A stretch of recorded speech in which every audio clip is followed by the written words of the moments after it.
रतन कुमार को किस प्रकार से भगवान ने कष्ट दिए और एक बड़े से बड़े कठिन कष्टों का सामना करते हुए रतन कुमार उन सामनाओं को कैसे पार करता है, आइए गौर करते हैं। क्योंकि भगवान जिसकी सहायता करता है दोनों हाथों से करता है। बताया संजू भैया, जाको राखे साइया मार सके ना कोई हो राम, जाको राखे साइया मार सके ना कोई हो राम, पाल ना पाको कर सके चरण बगैरी हो राम।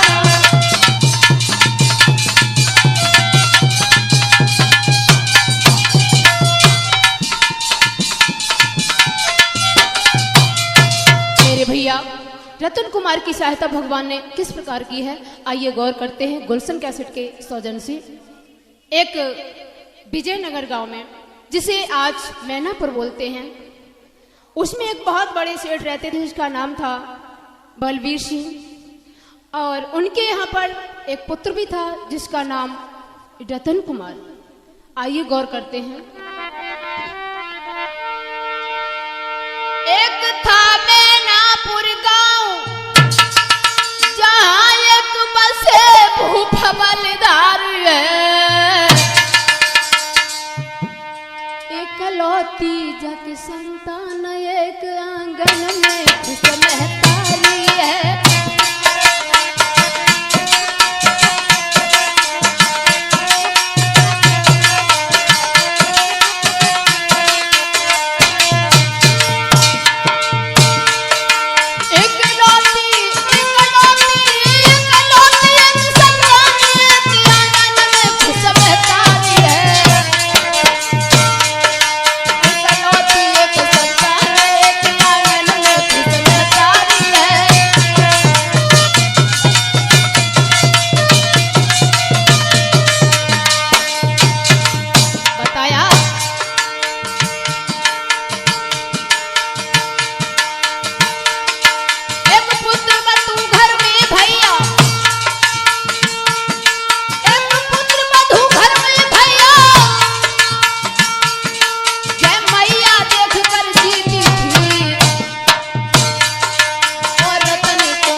भैया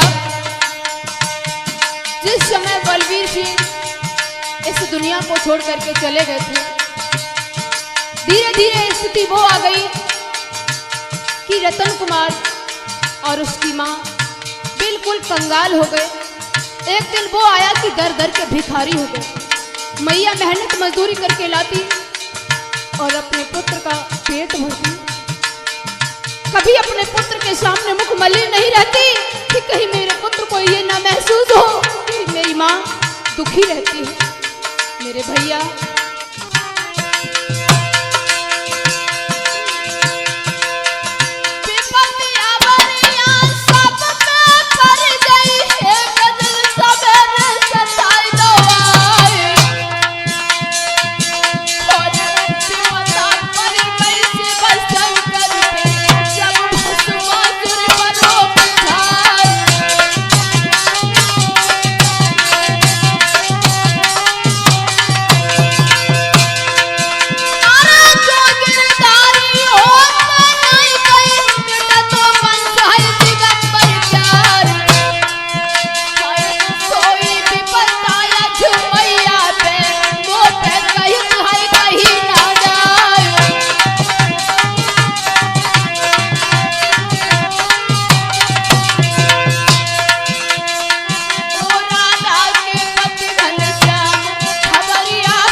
मेरे भैया, जब वो माँ रतन कुमार का मेहनत मजदूरी करके पालन पोषण करने लगी, इतना ही नहीं, रतन कुमार की अंगुली पकड़ करके आंगन में चलाती है, चलना सिखाती है, खुद भूखी रहती है पर पुत्र को कष्ट न पहुंचाती है।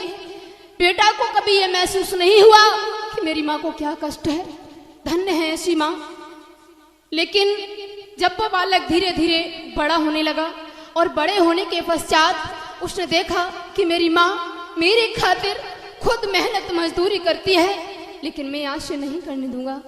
बड़ा जैसे ही हुआ है उसी समय माँ से बोला है, मैया मैं तो बाहर नौकरी करने के लिए जाएंगे। माँ ने बाहर समझाया और कहा, बेटा इस आंगन में तुम्हारे अलावा कोई नहीं है, इस आंगन में तुम्हारे बगैर मैं कैसे रहूंगी। बहुत कुछ माँ ने समझाया बुझाया, उस समय तो बच्चा मान गया। लेकिन धीरे धीरे जब वो बालक बड़ा हुआ है, मैया ने सोचा कि मैं अपने पुत्र की सगाई क्यों न कर लूं, मेरे से काम नहीं बनता। छोटेपन पर ही माँ ने अपने पुत्र की सगाई की है। एक रूपवती नामक लड़की घर में आई, बड़े ही आनंद प्यार से रहने लगे। एक दिन वो बालक जब अंतोगत्वा खर्चा न चला तो वो घर से बाहर चला गया, और जब बाहर गया कुछ ही दिनों के पश्चात करवा चौथ आया। उस बच्चे को याद आया कि हम अपने घर जाएंगे, मेरी पत्नी इंतजार करती होगी, सोच रही होगी कि करवा चौथ का व्रत है, हमारे पति देव हमारे घर नहीं है। तो सोच करके वहां से चला। हुआ क्या, जन गयो अंगारू कदम कुमार पे सोनी मड़राई, जन देखे खाली घड़ा गई काट दिलाई।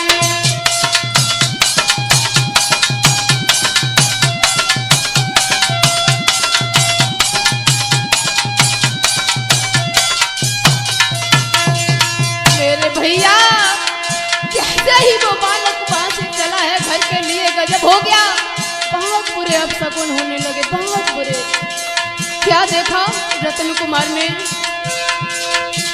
एक विधवा कंडाल कुमार को दिया घबरायो, मोई मालूम ऐसी पड़त दुख करता नहीं आयो।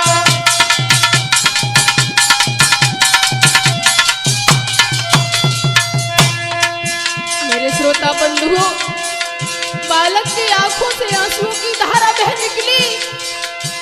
सोच रहा है कि न जाने मेरे साथ क्या घटना घटेगी। चला वहां से और क्या सोच रहा है, मेरे छूट जाए मैया आज, छूट जाए प्राणन प्यारी, सब एक किस्मत के खेल भयो नाय कयो तारी।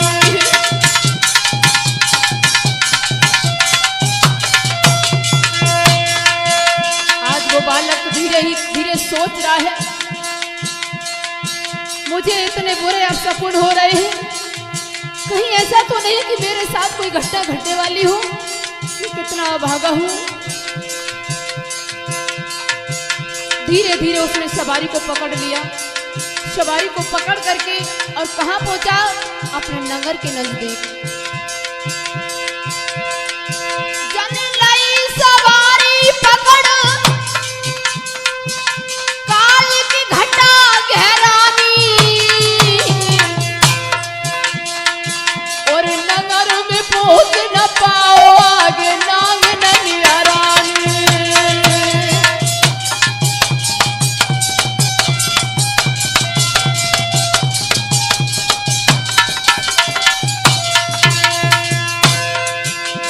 जैसे ही रतन कुमार ने आके रास्ते पर नागिन को देखा, कलेजा हिल गया। लेकिन सोच रहा है, अब मैं कहाँ जाऊं, कहाँ जाऊं।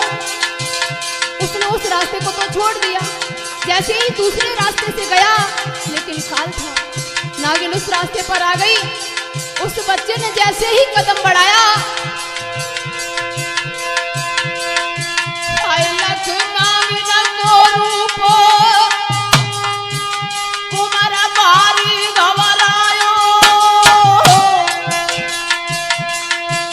किस्मत ने पलटा लायो कुंवर नागिन दस खायो।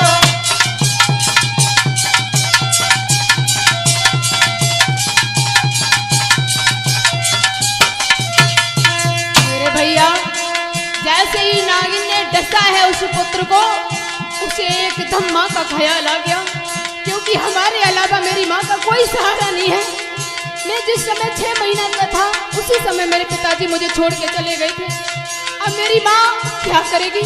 मेरी माँ का सहारा आधार हो गया है और क्या सोच रहा है, मेरी बन के बिगारी दीनानाथ, मेरी बन के बिगारी दीनानाथ।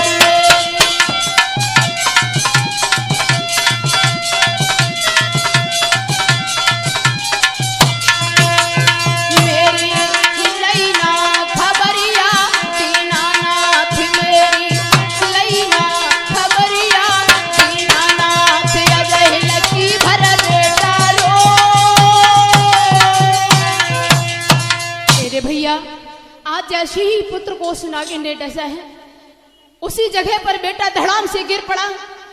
जैसे ही जमीन पर गिरा है, उसे तुरंत ही माँ और अपनी पत्नी की याद आ गई। जैसे ही मैया और पत्नी की याद आई है, उन्हीं यादों के साथ ही माँ और पत्नी की याद के साथ ही बेटा अचेत हो गया। जैसे ही अचेत हुआ है, लेकिन प्रभु का खेल कुछ निराला था, क्योंकि भगवान जो करते हैं उसे कोई न देख पाता है न सुन पाता है। क्योंकि बताया लिखा है रामचरितमानस में,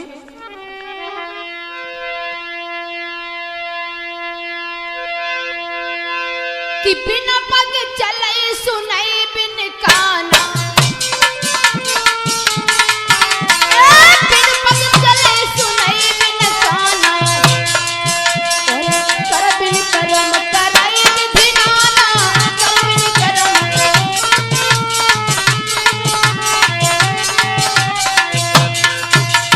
मेरे भैया प्रभु के कानों में जैसे ही ये झनकार पहुंची है, उसी समय तुरंत एक महात्मा का रूप धारण करके आ गए। और जैसे ही वहां पर आए हैं, देखा बालक अचेत अवस्था में पड़ा है। उस बच्चे को देख करके प्रभु को दया आ गई और उन्होंने क्या किया, इतने में आया संत तभी तपधारी,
भैया उधर तो महात्मा जी के साथ में वो बालक चला जाता है, और इधर रूपवती को घर में बहुत बुरे बुरे सपने होने लगे।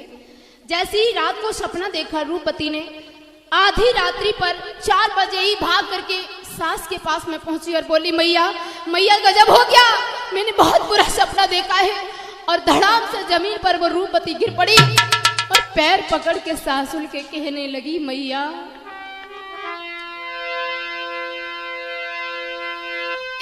आई करवा चौथ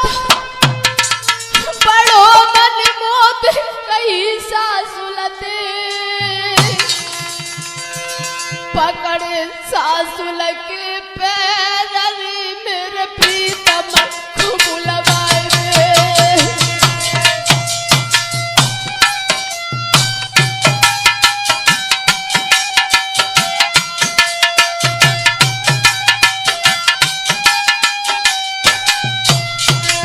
मैया मैंने बहुत बुरा सपना देखा, बहुत बुरा, जिसे याद करके मेरी छाती फट रही है माँ।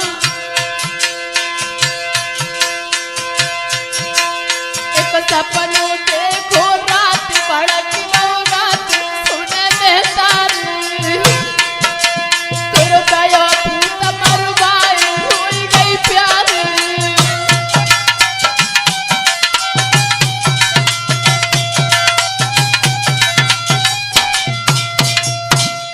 मेरे भैया जैसे ही रूपवती ने सपना सुनाया है, मैया कहने लगी बहू तुम क्या कहती हो, ऐसा सपना कैसे हो सकता है? अरे मेरा तो पुत्र बाल है, उसके साथ कभी ऐसा नहीं हो सकता, उसके पास मेरी हमेशा आत्मा रहती है, मेरा आशीर्वाद रहता है।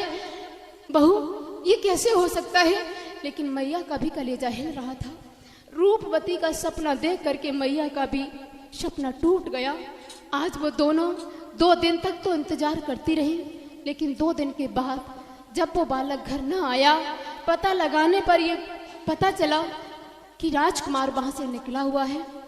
बच्चे को ढूंढने के लिए मैया और रूपवती दोनों वहां से चली हैं।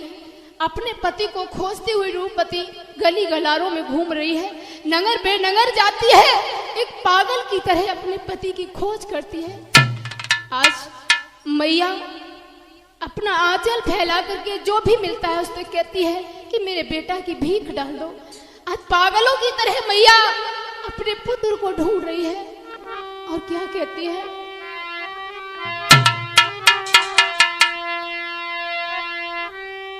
कोई बेटा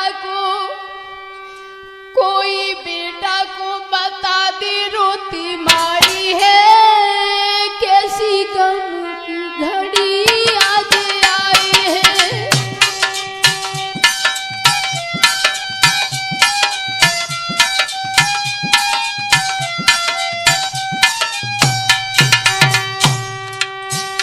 कोई बेटा को बता दे रोती माई है, कैसी गम की घड़ी आज आई है।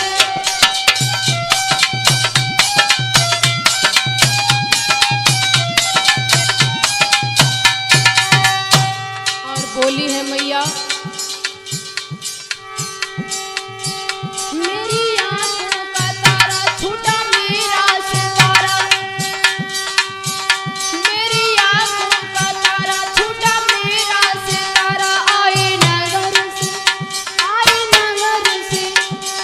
नगर से लोग लुभाए हैं, कैसी गम की घड़ी आज आई है।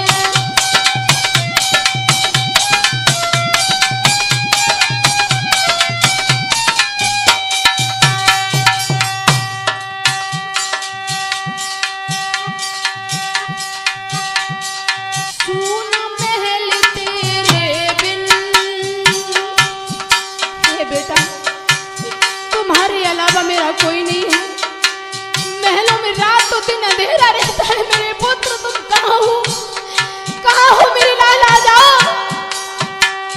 सुना महल तेरे बिन सुन ले कुंवर हजारी,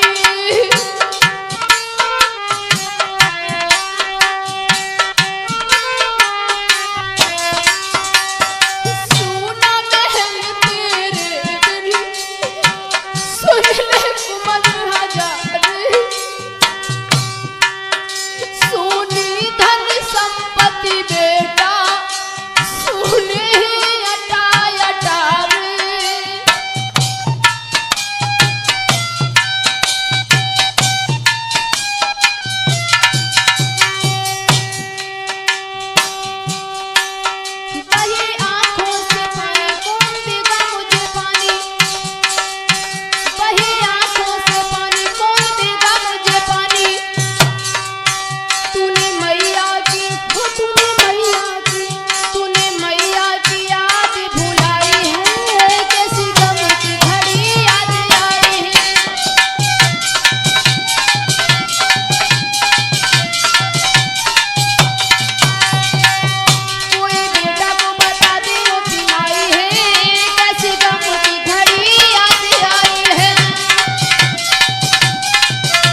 मेरे श्रोता बंधुओं, आज जैसे ही माँ पागलों की तरह खोज रही है, विलाप कर रही है, लेकिन पुत्र का पता कहीं न चला।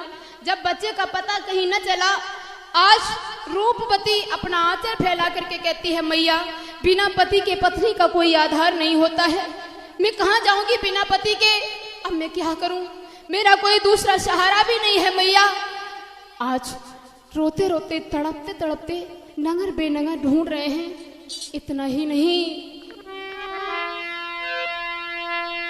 बरलक रोई गई रानी रे,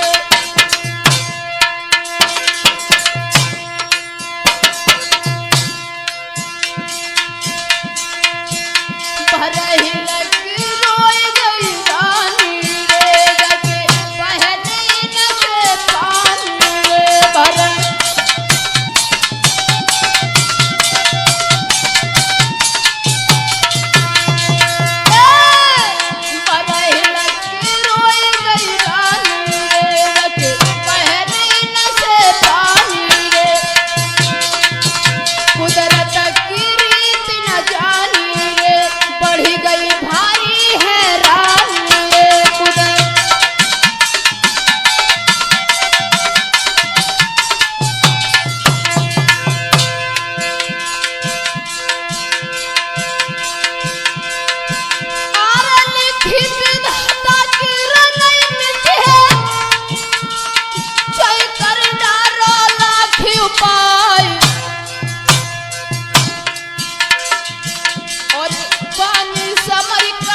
जो मुखती बिगर कारज है देवे बनाई,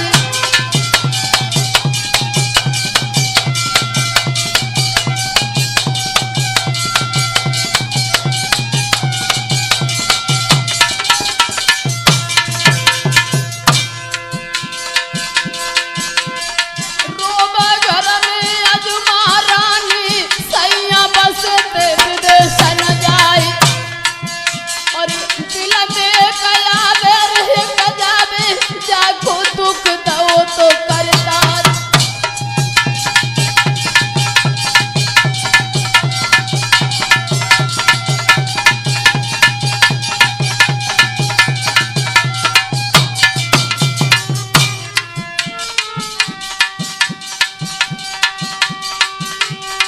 दुखिया भरे लगी गई रोई, दुखिया भरे लगी गई रोई, मैया पत बिन नाई गुजारी,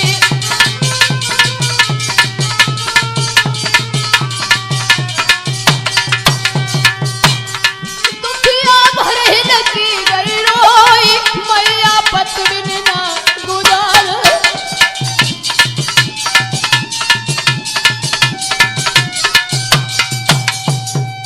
मेरे श्रोता बंधुओं, आज जैसे ही रूपवती अपने स्वामी के लिए जैसे पपैया पानी की तलाश करते करते व्याकुल रहता है, स्वयं उसी प्रकार आज रूपवती अपने स्वामी के लिए पागल हो रही है, इधर उधर ढूंढ रही है और कहती है, मैया बुलवाए दे मैया प्रीतम को, बुलवाए दे मैया प्रीतम को, मेरी सासुरी बुलवाए दे मैया प्रीतम को, मेरी सासुरी बुलवाए दे मैया प्रीतम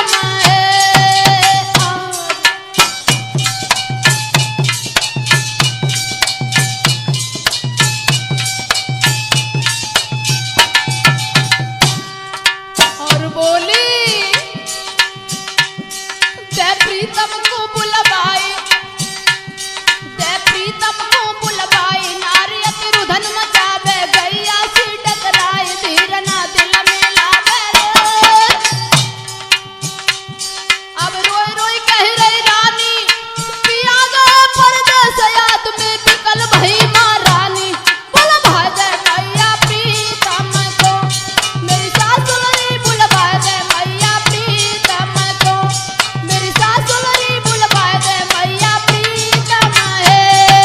आज मेरे भैया, आज मैया बुरी तरीके से रोने लगी है रूपवती के शब्द सुन करके। और जैसे ही माँ का हृदय व्याकुल हुआ है, आप लोग तो जानते ही हैं, क्योंकि माँ के जैसा दिल संसार में किसी का नहीं होता है।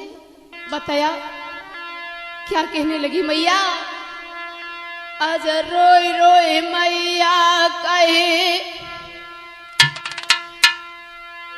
फट रही जननी की छाती।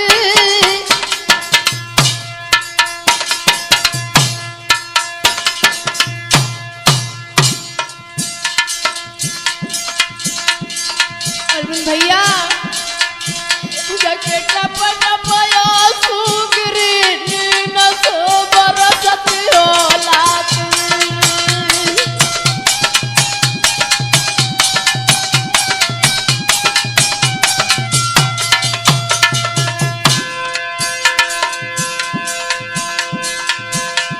रोए कहीं लगी भरम मैया, अब कमर श्याम मेरी चोरे में मैया।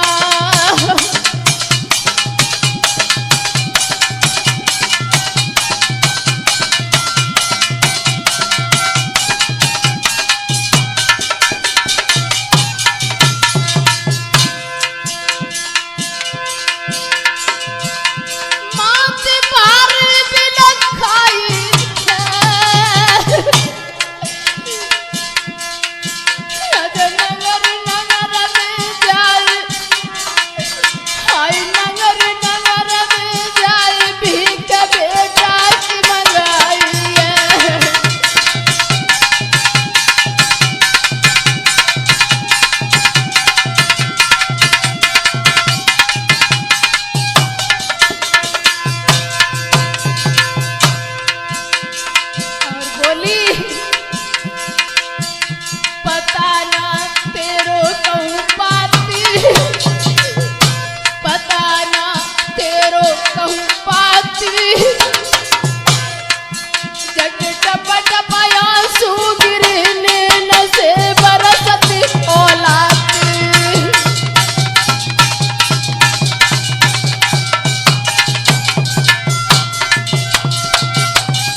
मेरे श्रोता बंधु, आज मैया का करुण क्रंदन सुन करके सभी लोगों का भी कलेजा हिल जाता है।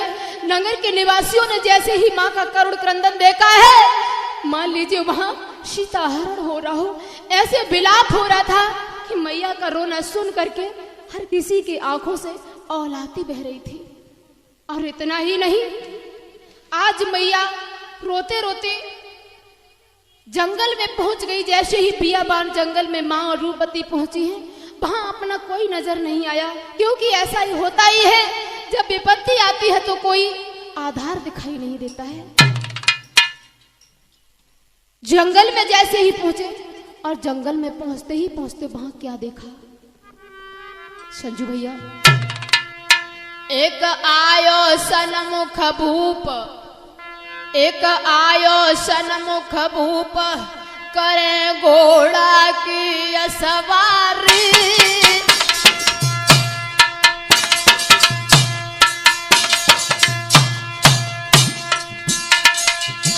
जकी नजर पड़ी बिटिया पे गई, जकी ऐसी मत मारी।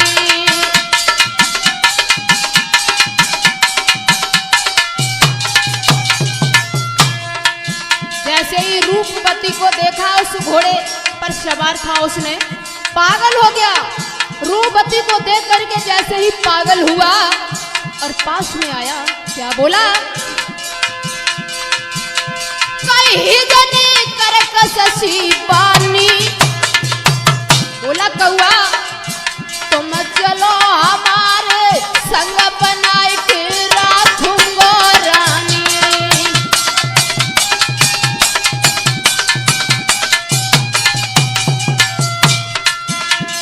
बोला अरे यहाँ तुम अकेली यहाँ क्या कर रही हो? अरे मेरे साथ चलो, मैं तुम्हें पत्नी बना के रखूंगी। मैं बहुत बड़ा राजा हूँ। क्योंकि ऐसा होता है, कैसा, जैसी जिसकी आदत है वो कभी छोड़ता नहीं है। जैसे ऐसे कहते हुए माँ ने सुना, माँ का कलेजा हिल गया। वो समझ गई कि अगर मैं ऐसे तकरार से बात करूंगी तो पेश नहीं पाऊंगी। बड़े ही आराम से कहने लगी, बहुत मीठे स्वर से, और बोली, बेटा बेटा सुनो।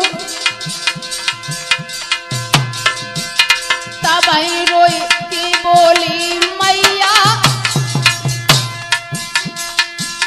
तब आई रोई की बोली मैया, निकतया धर्म दिखलाई पूत मेरी यद भर में नैया, निकतया धर्म दिखलाई।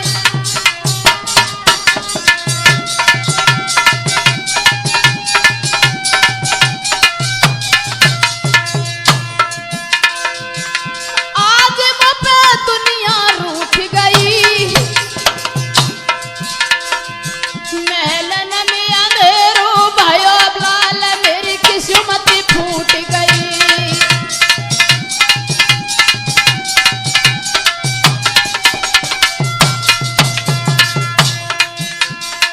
मेरे भैया, जैसे ही माँ ने ये कहते हुए सोचा, इन्हीं शब्दों के साथ माँ धड़ाम से जमीन पर गिर गई। उसे होश ना रहा तो उस घोड़े पर सवार जो राजा का लड़का था, उसने क्या किया, मैया गिरिधर नगस खाई, लली को बेटा ले भागो।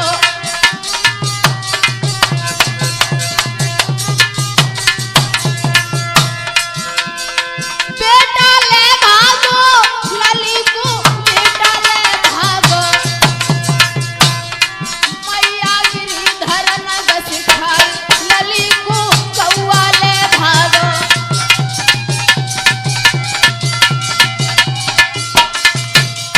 मेरे भैया, जैसे ही उस दुराचारी ने देखा है कि मां अचेत अवस्था में पड़ी है, उसने लड़की को उठाया और झपट करके अपने घोड़े पर सवार किया और भाग पड़ा। वहां से कैसे जा रहा है अरविंद भैया, आरे पकड़ के बहिया जब बिटिया की जन घोड़ा पलट बैठा और मारो कोड़ा दध के घोड़ा, घोड़ा आगे चलो तो बढ़ाए। तब बिटिया रोई पड़ी थी जंगल में, मेरी औलाद रखो करतार, और हाथ जोड़ बेटा से बोली, भैया भैया पर तुम्हार, और मोय छोड़ दयो मेरे भैया, मैया बिना मौत मर जाए।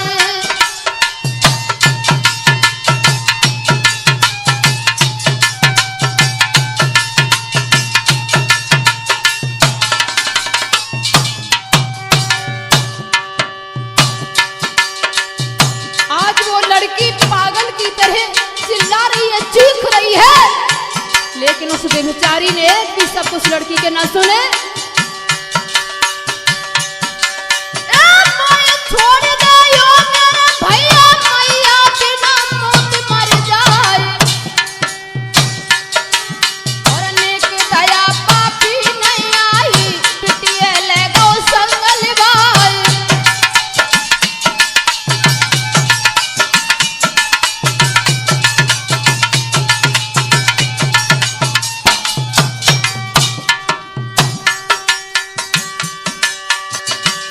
कुत्ता हाड़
ब्रह्मचारी रूपवती को लेकर के वहां से भागा, अपने घर पहुंचा है। आज वो बंदिश में रहने लगी है रूपवती, लेकिन करे क्या, दूसरे के चुंगल में थी, जैसे रखता था वैसे ही रहती थी, लेकिन अपने पति की याद रातों दिन उसके दिल में धधक रही थी। इतना ही नहीं, भोजन खाने बैठती है तो पति की याद आ जाती है, भोजन छूट जाता है। वो कितनी पतिव्रता पत्नी थी, पति के अलावा कभी भोजन नहीं किया करती थी, लेकिन प्रभु ने कौन दिन दिखाया। आज मैया अकेली जंगल में उधर पड़ी है। जैसे ही माँ अचेत से सचेत हुई है, निद्रा टूटी है, बेहोशी जागी है, तो माँ ने वहां जंगल में क्या देखा कि मेरा यहाँ कोई नहीं है, मेरा पुत्र पहले से जुदा हो गया और आज मेरे से पत्नी भी जुदा हो गई, मेरे बेटा की पत्नी भी चली गई। और हा हा करके रोने लगी, बहू बहू तुम कहाँ हो, तुम्हारे बगैर मैं जिंदा नहीं रहूंगी। मेरी भाई जिंदगी ख्वार, बहू सुन मेरी प्यारी, मेरी भाई जिंदगी ख्वार, बहू सुन मेरी प्यारी।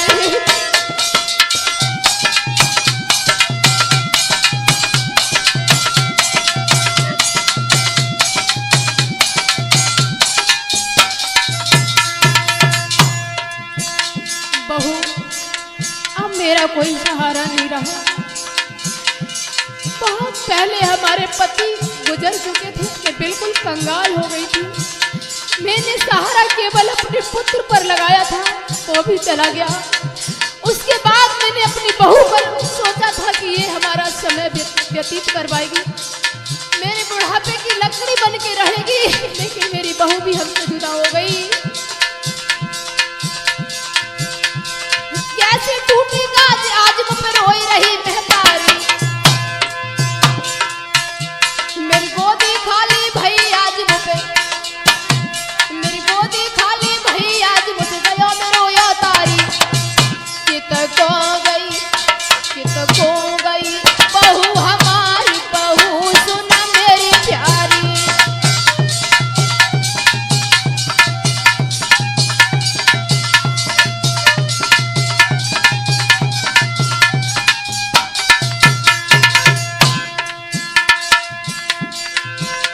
अब ले में कौन सहारो, बहू और कोई ना है हमारो, अब ले में कौन सहारो, बहू और कोई ना है हमारो। पहले बेटा गयो बात में, पहले बेटा गयो बात में, तूने करो किनारो। मेरी फंसी भंवर में नाव, बहू सुन मेरी प्यारी।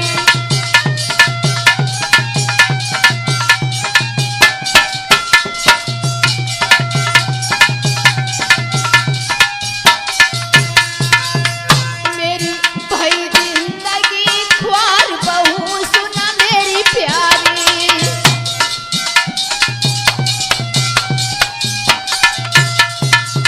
मेरे श्रोता बंधु, आज मैया वहां पर अकेली जंगल में तड़प रही है, रो रही है। माँ का कोई सहारा वहां दिखाई नहीं दिया। माँ वहां से खड़ी हुई और खड़े होकर के चल दी है। किधर गई? जहां एक बाग में छोटे छोटे बच्चे गेंद का खेल खेल रहे थे। मैया वहां से चल पड़ी, पहुंची बाग मझारे, खेल रहे थे गेंदबा कछु बालक दो चार। बच्चों को खेल खेलते हुए माँ ने देखा तो माँ वहां पर रोते रोते पहुंच गई और बच्चे वहां से भाग करके मैया के पास आए हैं। तो बच्चों ने पूछा, माँ तुम रो रही हो अकेली, क्या कारण है माँ, तुम क्यों रो रही हो? अरे कौन सी विपत्ति का पहाड़ तुम्हारे ऊपर टूट पड़ा है मैया? अरे बता तो सही, बता दो मुझे। लेकिन माँ कहने लगी, बेटा अगर मैंने तुम्हें रोने का कारण बताया तो जिस तरीके से मैं दुखी हूँ तुम भी इसी तरीके से दुखी हो जाओगे, इसलिए मेरे से मत पूछो मेरे लाल। लेकिन बच्चों ने बात जिद किया और जिद करके जब माँ से पूछा तो माँ कहने लगी, बेटा अगर तुम पूछ रहे हो तो मैं तुम्हें अपनी बीती सुना रही हूँ। और मैया आदि से अंत तक अपनी बीती सुनाने लगी और क्या बोली है, संजू भैया, अरे नयो जन्म जग में आई तब से कष्ट उठाई रे, मेरी बारे पे मर गई मात, प्यार ना सकी मात को पाई रे।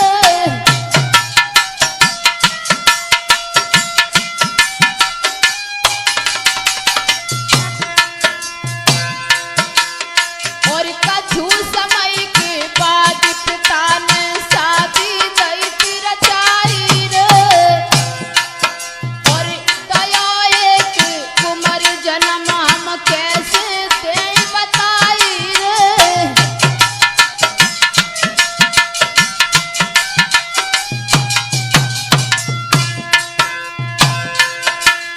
और 6 महीना को कुंवर, हाय 6 महीना को कुंवर पिताब के बसे सुरग में जाई रे। तुम और मजूरी करी, तुम और मजूरी करी, लला को श्यानो लो तो बनाई रे।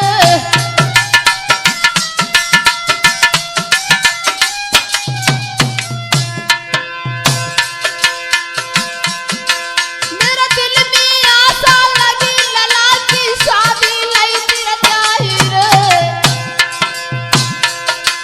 जा दुश्मन पेट की खातिर बेटा करी नौकरी जाई रे।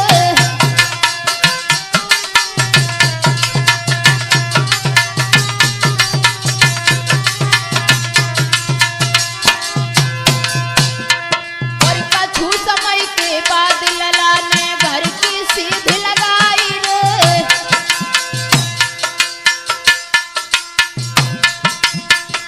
जब मेरा बालक बाहर को गया है, कुछ समय के बाद उसे घर की याद आई।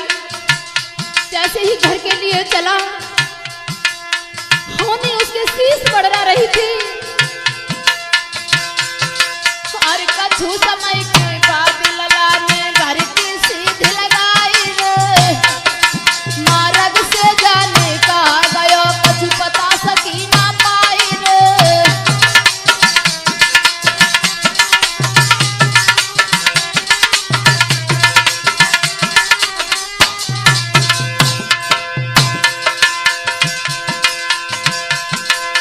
बहू और मेरी संग आज मुझ दोनों ही कष्ट उठाई रे। मैं ऐसी बनी अभागिन, मैंने दोनों ही बोलो खाई रे।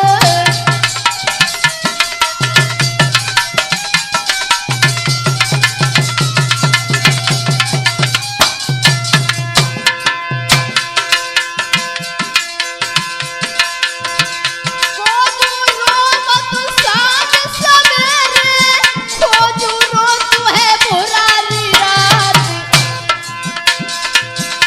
और खोजू रोज तू है बखत परे पे, खोजू रोज है तीज त्योहार।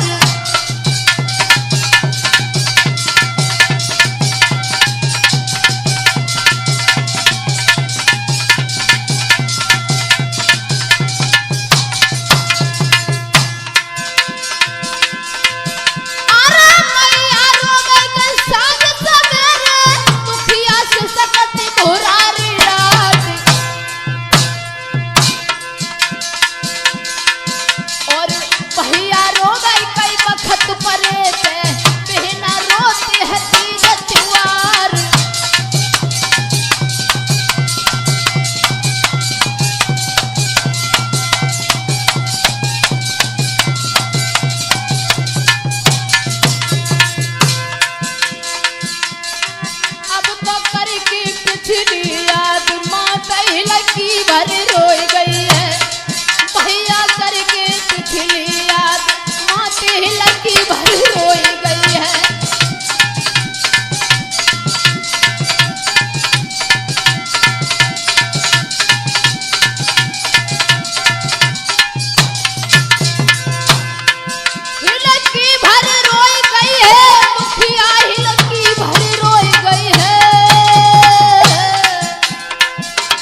बच्चों ने माँ का करुण क्रंदन सुना है।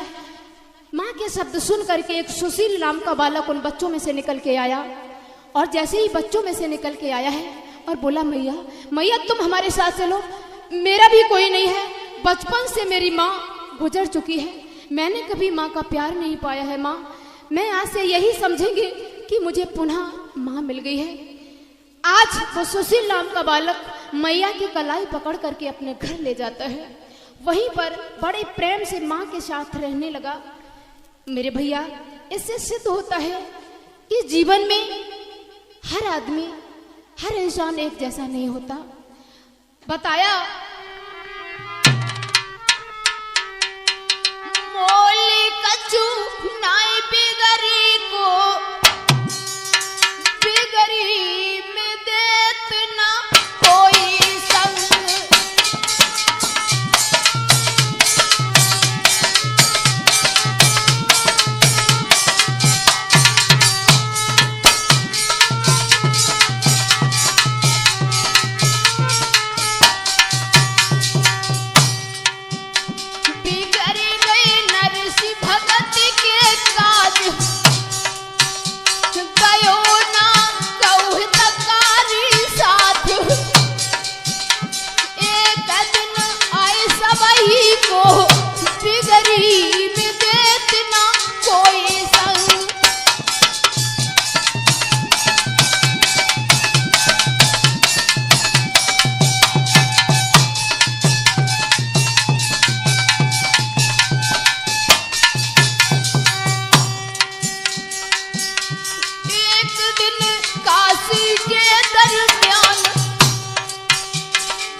श्रोता बंधु, आज मैया वहां से जब सुशील के पास में रहने लगी हैं, धीरे धीरे समय व्यतीत होने लगा।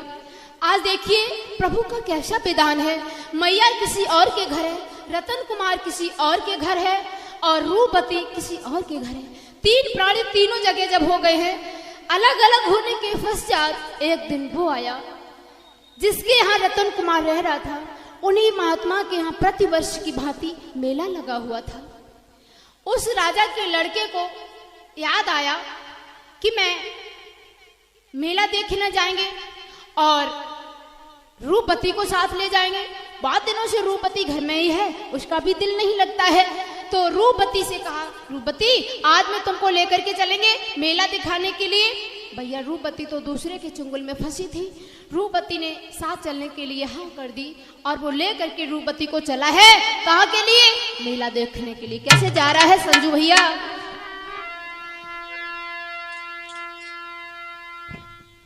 बताया, चलो है बलकारी, चलो है औतारी,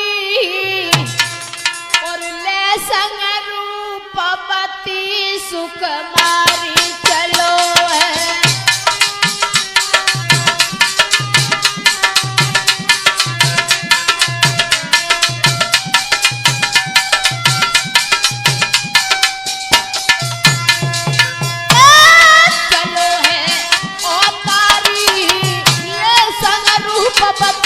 सुकुमारी, चलो है।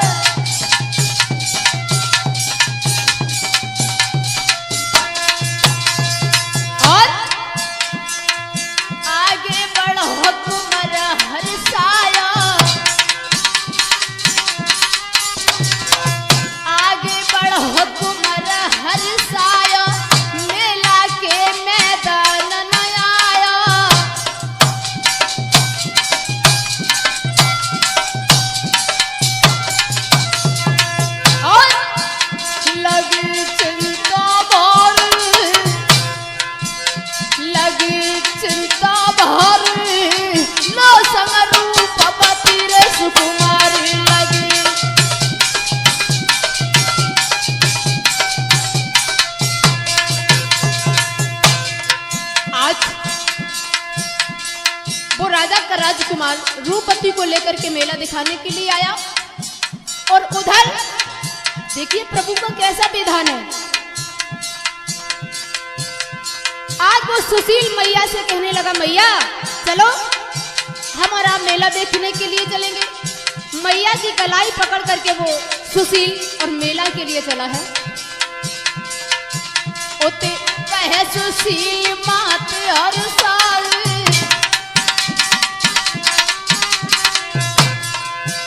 ओते कहे सुशील मात हर साई, मेला में लेके गया आई।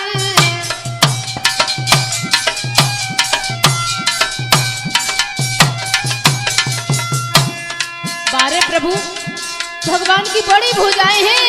आज वही दोनों आ गए, कौन? मैया और रूपवती। जब दोनों वहां आ गए, वही वो तबलकारी, वही है ओ तारी, ले संग रूपवती रस तुम्हारी, वही है।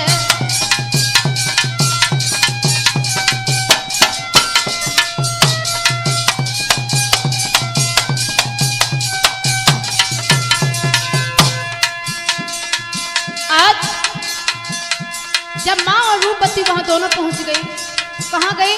जहां रतन कुमार महात्मा जी के साथ पहले से रह रहा था।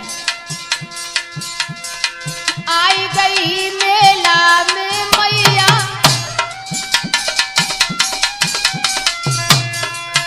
अरे आई गई मेला में मैया, वही पे है गोदी को छैया।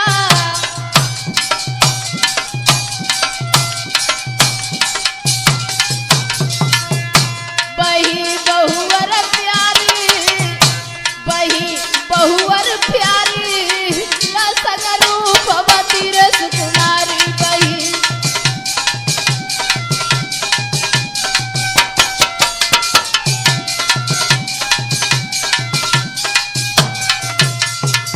मेरे भैया आज जैसे ही तीनों प्राणी वहां पर एकत्र हुए, और एकत्र होने के बाद में वहां तो उस समय जिस समय वो पहुंचे, वहां पर मेले में रामलीला का प्रोग्राम चल रहा था। और मंच पर उन्होंने देखा कि वहां राम और लक्ष्मण बने हुए बैठे हैं। उन्हीं के समीप महात्मा जी खड़े हैं, और महात्मा जी के पास में वही बालक रतन कुमार खड़ा है। जैसे ही रूपवती ने रतन कुमार को देखा, उसी समय रूपवती कहने लगी, ये तो हमारे स्वामी महसूस मालूम पड़ रहे हैं, लगता है ये हमारे स्वामी हैं। और उधर मैया ने उस रतन कुमार को देखा तो माँ भी वहां से भाग पड़ी। जैसे ही माँ और रूपवती दोनों भागी हैं, भाग करके उन्होंने क्या किया, रतन कुमार के गले में फंदा डाल करके और तड़प तड़प के रोने लगी। इतना ही नहीं, देख पति को रूप नारक भवक गैर छाती,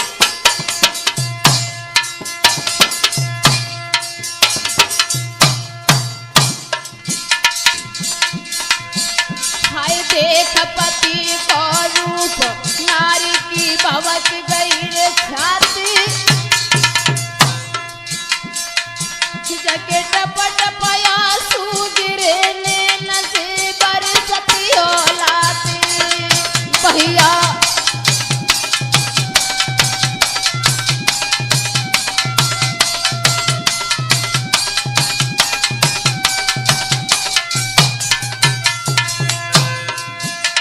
पास प्रीतम के पहुंच गई,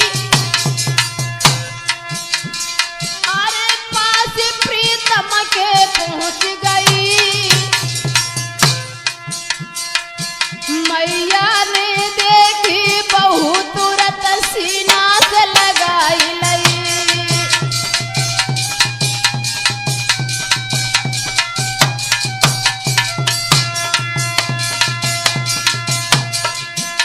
प्रभु की लीलाएं न्यारी,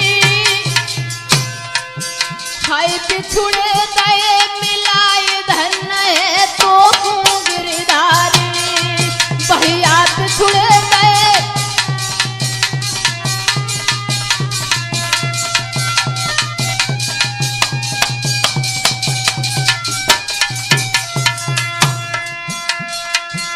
चले गई अपनी रज मेरे श्रोता बंधुओं, जब उस मेले के उत्सव में तीनों प्राणी मिल जाते हैं, प्रभु की बड़ी भुजाएं हैं। अरे वो तन की जाने मन की जाने और जाने चित्त की चोरी, बा ईश्वर से का छुपी जग के हाथ में जग की डोरी। जब तीनों प्राणियों को मिला दिया और तीनों प्राणी मिलने के पश्चात अपनी राजधानी के लिए चले जाते हैं। अरे चले गए अपनी राजधानी, प्रभु की लीला को पार याद तक कौन न जाने।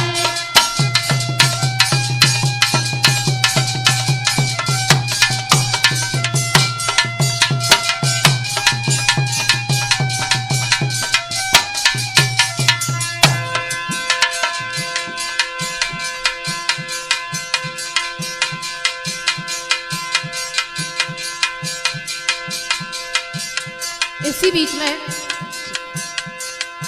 मैं कुमारी मालती नंगला दरियाए बसरे से आप लोगों के समक्ष में ये रतन कुमार का विलाप लेकर के चली, जिसमें आपने देखा कि भगवान ने तीनों प्राणियों को कैसे मिलाया, क्योंकि प्रभु जिसके साथ करते उसके साथ अच्छा ही करते, कभी अनर्थ नहीं सोचते हैं। इसी बीच में हमारे इस छोटे मोटे प्रोग्राम में ढोलक पर संगति कर रहे हैं हमारे भैया संजू भाई साहब, और चिमटे पर संगति कर रहे हैं अरविंद भाई साहब, और घड़े पर संगति कर रहे हैं हमारे छोटे भाई अनिल कुमार।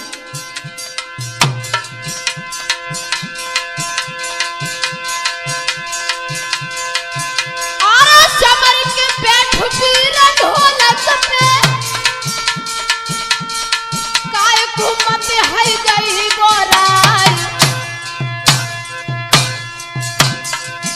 और मधुर ही ढोलक है संजू भैया मेरे साथ है रहे बजाए।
संजू भैया हंसा उड़